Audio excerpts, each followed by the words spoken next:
Black representation in TV shows. Let's talk about it. So for context, I was born in 2001. I grew up watching a variety of cartoons. No, I'm joking. I was born in 2007, guys. This guy's probably like 25. I'm 19, so. Sitcoms, and whatever the big three had to offer at the time. I remember coming back home from school, running home, like turning on the TV and putting on some Cartoon Network, because that's what it would be on at that time. Like, what was it? Teen Titans Go or We Bears.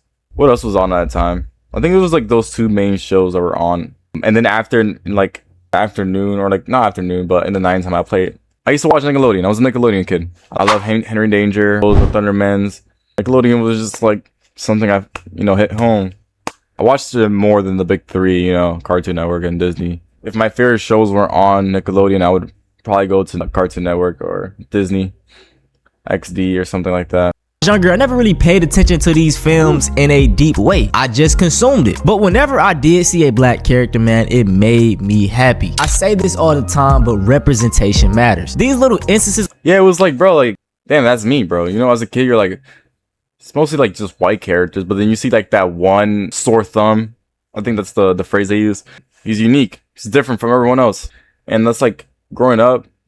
I mean, I can't really say that much, but because I grew up in all like, there's a lot of Hispanics and blacks and, but being able to see a black character on screen was like, you could relate to them, right? Because like a lot of cartoons are just like white characters, but it was nice seeing black characters on there. Of seeing people that look like you or not will affect you. Brings me back when I first watched the Boondocks, bro. Boondocks was like life changing. I love that show. And it was fire. I'm kind of disappointed they discontinued it, but it was upsetting. Because it was a really funny, black cartoon show. I don't know what you want to call it, anime. On a psychological level. That is why in 2026 is so infuriating, because even the thought of a black lead will have everybody mad. Today we're gonna be looking back on some of my favorite childhood shows and just point out how, black people are depicted in these shows. The reason I'm Little Bill. even doing this video is because on TikTok lately there has been a trend of people doing videos mocking the stereotypical black character. Hey girl, what's wrong? You look like somebody just ate the last rib at the cookout. Cookout? What does that mean? Oh girl, just be grateful you ain't got 12 little brothers and sisters, cause woo, being stuck in the cycle of poverty is a trip. It's trifling. Well, Sarah. Yeah, they really made like black characters like have this like stereotype. They're probably gonna show a clip here, but Has been bullying me. Oh girl, what? Let me just nip this in the bud right quick, cause ain't nobody gonna be bullying my beautiful light-skinned main character best friend. Okay, girl. All I think about now is the stupid chemistry test. I mean, I can't eat. You can't eat. Girl, it's worse than I thought. By the way. oh my gosh. It'd be like it was like these shows where the black person, right? Like they would pull out a freaking app or like some snack out of their bag and be like, I got you, girl. Case, I think we should study. I got you, girl. Thanks, Reggie. Girl, I got it on me. Well, you're the best. Perfect. You can do the work and I'll hang out with your fine brother Jake. I want to go ahead and make this disclaimer now. If you are one of those people that use the "it's not that deep, bro," go ahead and click off my video. All right, bro, we woke over here, the real woke. No more talking, man. Let's get into it. I highly recommend the act of rewatching media. Nostalgia plays a huge role in why we love things, and this can skew the validity of whether it was good or not. It makes sense because when you were younger, you were happier. So a lot of times people associate these happy times with whatever they were consuming at this time, TV shows, cartoons, and it's just considered automatically good. Now, it's also great to rewatch media because you can get a different perspective. The way you digest a show at 8 years old versus your adulthood will Yeah, definitely, bro. Like, there's a lot of things we missed as a kid, like flew over our heads. But once you watch as an adult, or like even as a teenager, you're able to grasp those things. And you're like, oh shoot, like the stereotypical stuff, right? Like we probably laughed at it as a kid, but now it's like, damn, is that how they view black people? You know what I'm saying? But as a kid, you're like, you heard like the little laughing sound in the back, so you just laugh as well. So you hearing that laugh means that it's okay with everyone else, I guess. Contrast. When I was younger, I loved It's okay. It's just a joke. It's just a joke, you know? It's like the stereotypical black person. the show Everybody Hates Chris. But whenever I saw Julius, like, he irked me. I was like, bro, why are you being this cheap? Yo, oh my gosh. Yo, little story time chat. Yo, I watched this show when I was in freshman year of high school. Like this got me through because I broke my leg during basketball season, and yeah, sad. So I was like, I had a bunch of free time, and what was the best way to spend it? Watching Everybody Hates Chris while eating some Lay's chips and Rice Krispie chips with some Gatorade, red Gatorade. You know, I know it's basic, but yeah. But bro, this guy was stingy, bro. This guy was cheap. Yo, he's like, that's 11 cents. Damn. That's $2.89 worth of food. Fast forward to 2026, I'm a father of my own, living in this economy. I understand you, big bro. Now let's talk about some tropes. We're gonna start off with the best He's a father. Nice. Congrats, bro. black friend trope. This is also referred to as the token black friend, and in my opinion, I call it the here nigga damn type of character. This individual is only added into the show to say that there is diversity. They are usually one of the few black characters on the show, but they have no type of agency. They lack depth. Yeah, bro, because like honestly, like if they didn't add the black character, bro, they'd be like, yo, where's the diversity, bro? Why is there any black people? And rarely has a I think plot. shows are just for like they just add it just to add it so they don't get hated on, you know? The black character is like the unique character that's kind of different from everyone. Centered around them. An example of this that I remember growing up is Tucker from Danny Phantom. Absolutely loved this show growing up. I think it got to be in my top. It's Dude, I'm not gonna lie, I haven't watched Danny Phantom, like not even one episode. in my top 10. Yeah, don't bash me in the comments. But like, yo, I haven't watched that. But a lot of the other shows I watched, so it's just this one wasn't like one of the ones I watched, so. Cartoons of all time. Just looking back, I never noticed this trope. I was really just happy to see a black character. But as I was rewatching it, you can most definitely see how he fits it. You see, Tucker is one of Danny's best friends. He's real tech savvy, great with hacking. He does all the back end work for Danny Phantom, you know, like setting up gas. Ooh, that reminds me of like the Loud House. Yo, what was that guy's name? The black character. I forgot his name, bro. Oh my gosh. He's probably gonna pop up here, but dude, he was like the nerdy, like a lot of like the shows I watched growing up was either like the tech savvy, nerdy, smart, black character, right? But like glasses, you know what I'm saying? Or it was either like the athletic character, or it was the stereotypical like, you know, like hood. But like those were like the top three things I saw when I was growing up. So gadgets, things of that nature, and it's always helping Danny achieve his goals. What I dislike the most though is that Tucker is 9 times out of 10 the butt of the joke. Hey there, No. I didn't ask you yet. And not to be that guy, but they got this man around here chasing white women the entire show. Now, as far as plots go, unique characters are always going to be bashed on. Unique characters are always going to be like the center of the joke. You know? they do give him a few. There's an episode where he gets possessed and turns evil. And I'm telling you, that laughing soundtrack will make you laugh. Will make any kid laugh. And they're going to think it's okay. And then another one when he's like jealous of Danny Phantom's powers. They fall flat to me because they don't really lead any. Yo, maybe that's like why, maybe I'm not gonna say like bullying is caused by like cartoons, but like a lot of what the cartoons were feeding kids, it was like these unique characters, right? Black characters, Asians, whatever, right? Are made fun of, are stereotyped a certain way, and you know, the laughing track, whenever like the unique character is like made fun of or whatever, they make it seem like it's okay. So I guess that could like feed the children's brain, you know, train them to like to do those stuff in real life to people who are unique, who are different from them.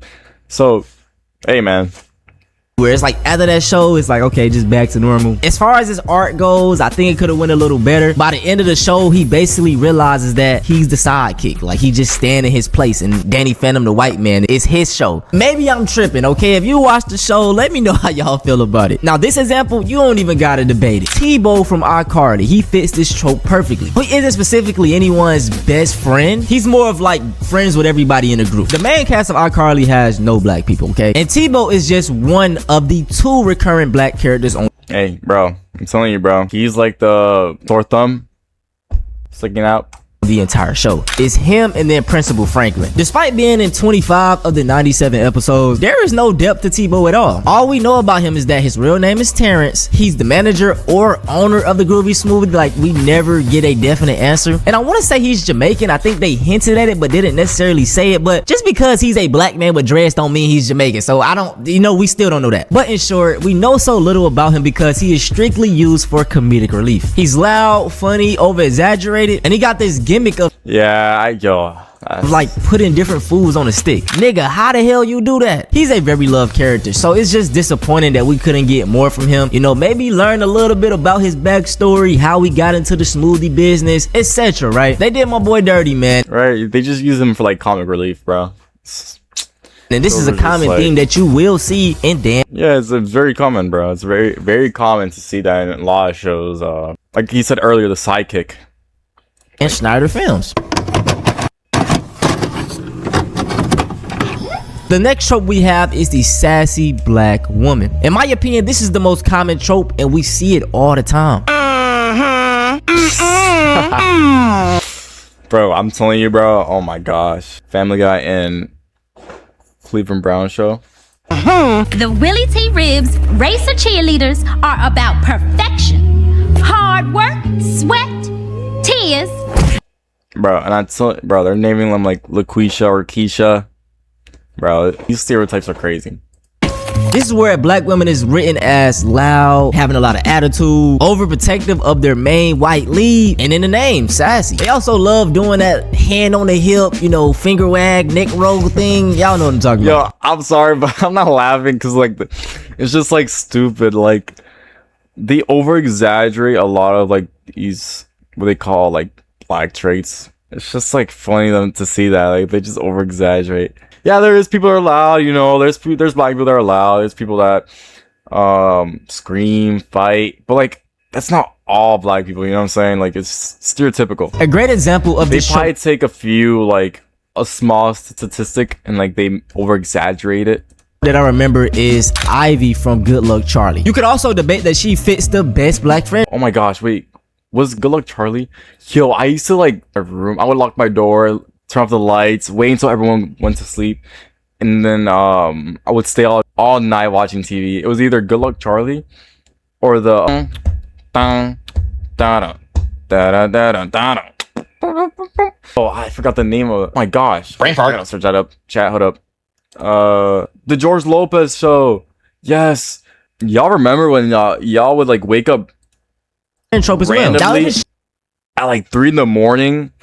So like you were watching like on your bed, right? You were watching or whatever, you were on the couch, whatever. You would watch like Nickelodeon, and then you would fall asleep, and then randomly wake up at 3 a.m. just to see like George Lopez jumping on the trampoline. show is starring Teddy, and Teddy has a best friend named Ivy. She's extremely loyal, always gives great advice, and will do pretty much anything to ensure that Teddy achieves her goals. Once again, she is one of the few black characters on the cast, so you see the common theme here. And let me know if I'm tripping. If y'all ever watched the show, has there ever been a time where Teddy is at Ivy house, you know, around her family? I don't think so. I may be going deep here, but like, did they do that on purpose? In my opinion, it perpetrates like the stereotype that black people, they don't come from stable homes, it's toxic, there's no father in the house, and that's not the case for all of us. Who's to say that a white kid from— yeah, that's the stereotype. I forgot, like the dad not being present, low income, like ghetto, raggedy. That's like stuff a lot of cartoons portray about black people. Nebraska watching this show is basically thinking what I just said of why they not in Ivy house. Like, it would have been cool to have a few scenes where they in Ivy's bedroom. You know, she's always just coming to Teddy house. Despite all this, man, Ivy was a very loved character. Like, if you go online, TikTok, YouTube, people have multiple compilations of them just being together, and a lot of people say that they are the best friend duo on Disney Channel ever. I just feel like with her being one of the few black characters on the cast, black women at that, they could have drawn her a little better, made her less stereotypical. You know, I'm so tired of seeing the same archetype of woman, bro. Like, can we get like a girly girl, a goth black girl? Like, you know, mix it up, bro. We want something different. That is true, bro. It's always a sassy, like gives good advice. Like the ghetto ones, like bro, another like, example I remember very early on is Lashana from Total Drama Island. Man, I was rewatching back this show, and I was like, how did my parents let me watch this? It's so many inside like dirty jokes, bro. Even on the surface, it's funny as hell. Now Lashana, yeah, there is a lot. is one of the only black characters on the cast, and I ain't gonna lie, man, Lashana always been a baddie to me. But off the rip on the show, man, she comes out with her sassiness. You're jumping. Make me. Damn. She's loud, very outspoken, and take no type of shit from nobody. Now, aside from the sassiness, she doesn't really fit everything associated with this trope. Ready to throw hands whenever. For example, most black women that fit this are never seen as vulnerable. They're always just strong. Lashana does have moments when she's being soft. You know, she's expressing that she maybe have been wrong in this situation. She shouldn't have came off this way. So you see that in the show. They even give her a love interest. And what you'll notice with this trope is that most of the time they try to make the character less desirable to a societal standard. So they'll make them darker, you know, heavier. And when they do this, the characters never have a love interest. So it was different here. But I don't know how Dr. Umar, you know, gonna feel about this interracial couple right here.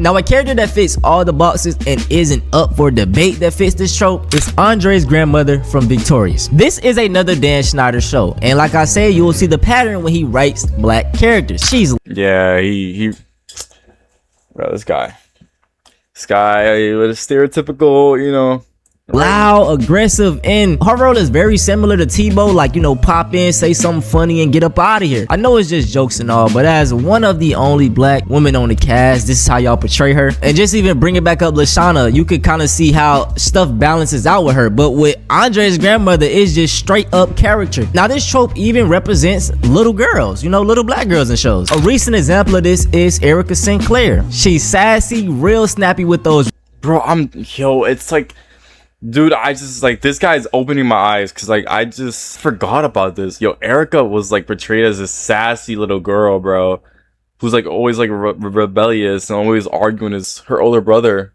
Lucas was more of like the, you know, they portrayed him as like the more chill type, athletic basketball player. They put Lucas with Max. You know, they're dating in the show. Spoilers, even though it's like a year that has passed. But yeah, this girl was known as like the sassy, and everybody hates Chris, bro. Like literally the mom, bro, I keep forgetting the names of these characters, but the mom is literally portrayed as sassy, loud, even like ghetto, you know what I'm saying? And also Tanya, these writers are going crazy. Replies, no type of fear at all, and will stand on business. The thing that balances her out though is that, you know, she is a nerd and she is very smart. Yeah, like I said earlier, it's either you're mixed with nerd and like, you know, black. Bro, because like it's like that's like the most common, either nerdy or like the stereotypical black person, or you know, loud. They let you know that in the show, but I never see that vulnerability with her. She's never like soft. They don't give her enough screen time to even show that. And just to give Stranger Things a little bit of grace, it could even be her just being bratty, you know, because she mainly like standing up to adults telling you I ain't no little kid, like I can, that's kind of the vibe I get. Let me know how y'all feel about that. And lastly, this trope doesn't just stand for black women, it stands for animals voiced by black women. You better stop poisoning my baby's head. Just what do you think you're doing? Oh my gosh, I never watched that show. You got rid of the damn, bro, like you just hearing the voice, bro. only man standing between us and a sesame seed and there's a black cow bun, so we can celebrate the day you came into the world. Hey man, this trope can go in very deep. You came into the world. And I highly suggest y'all check out this video right here. This brother broke it down The sassy black woman trope. Info dump. perfectly, and it's a solid video, man. That's nice, bro. Yo, W video, bro. Now let's talk about solutions, because there are many. For one, hire more black people. That's nice. That's nice. Okay. That's a nice thing to have at the end of the video solution. I think, okay, hire more black, like, people to play characters. Like, what's it called? Andre's mom. Like, if they would have added another black character who was, like, the complete opposite, then there wouldn't be, like, this stereotypical, you know, black person. It would just show that, like, every black person is unique and everyone's different, and there's not, like, this one thing that defines this person, you know what I'm saying? The specific type of people, you know? It's like the same thing, bro. It's like either nerdy or a basketball player. Dude, like, switch it up, bro. I don't even know what they could do. Add a black person in hockey, bro. Add a black person that likes hockey, bro. I mean, it's not really common, but, you know, I like hockey. You know what I'm saying? I like hockey. Like, switch it up. It's like the same thing over and over again. And I think another solution is to stop making these unique characters the center of attention, or like the center of the joke. And what I mean by that is, like, they like I said, we saw earlier in the video, we'll have like black or Asian characters being made fun of, and then they put the laugh track. They're more like the sidekick, you know what I'm saying? Like, and another solution, give more screen time to these black characters. You know what I'm saying? Like, even it out, you know? Yes, that'll nip all of this in the butt. All right, that's the last time I'm pausing for the rest of the video. Let him. Damn. Let me let him cook, okay?